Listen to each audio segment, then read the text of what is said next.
capres cawapres itu. Saya nggak tahu siapa. Saya hanya bisa duga-duga. Tetapi saya kasih parameter. Calon presiden atau calon pemimpin berikut, dia bukan sekedar lolos elektabilitas. Yang nentuin elektabilitas siapa? Anda, bukan kan? Lembaga survei kan? Dan semua lembaga survei itu pembohong, penipu. Yes. Dia nggak pernah mempertanggungjawabkan dananya dari mana. Metodologinya bisa dibalik apa enggak? Kan survei yang jujur dia beritahu kami dibiayai oleh partai A. Oke. Dengan cara itu partai yang lain bisa menguji metodologinya. Reverse logicsnya bisa diperlihatkan. Sekarang nggak bisa. Bahkan nggak bisa diaudit dana-dana itu. Dana publik harus diaudit oleh publik.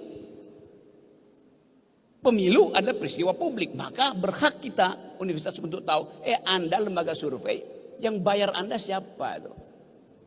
Prinsipnya itu tuh. Jadi saya ingin supaya calon pemimpin berikut dia tidak dihasilkan oleh lembaga survei. Tetapi dia harus diuji pertama-tama bukan oleh lembaga survei, tetapi oleh institusi yang memungkinkan dia lolos di bidang etikabilitas. Tadi Pak Abraham Samad mengatakan dia harus lolos integritas. Jadi etikabilitas mendahului elektabilitas. Pernah berbohong nggak dia? Pernah nipu mak-mak nggak? Pernah merusak lingkungan enggak? Record dia itu menunjukkan etikabilitas dia. Dia paham enggak apa itu publik? Jangan-jangan ini republik tanpa urusan publik akhirnya. Karena ini urusan elit doang. Jadi etikabilitas itu, statementship-nya tuh, watak kewarganegaraannya, watak kenegarawanannya, itu diperlukan di awal. Apa itu bisa disurvei? Enggak bisa. Itu kita lihat di dalam cara dia mengucapkan pikiran. Bahwa dia negarawan, bukan sekedar politikus itu. Yang kedua, kalau dia lolos etikabilitas, saya pasang filter kedua, namanya intelektualitas. Karena pemimpin 2024, dia mesti bergaul dengan milenial dunia, dia mesti bergaul dengan grammar baru dunia. Tanya sama dia, do you speak environmental ethics, Mr. President? Do you speak global, new green global economy? Jangan presiden yang akan datang untuk berdebat di forum internasional mesti disiapkan 3-4 kertas untuk dicontek-contek itu. Malu. Apa yang selesai di kepala pasti sempurna diucapkan. Jadi kalau dia gagap dan gugup mengucapkan sesuatu artinya kepalanya tidak berisi. Dalilnya begitu. Jadi teman-teman mahasiswa, ujilah calon-calon presiden berikut. Pertama di dalam prinsip etikabilitas, kedua intelektualitas, baru elektabilitas. Gimana dia diuji? Pasti bukan di panggung dangdut. Anda nggak bisa menguji intelektual seseorang di panggung dangdut. Di TikTok nggak mungkin. Hobi dia bisa macam-macam. Termasuk main Tetris. Itu Tetris ya panggung.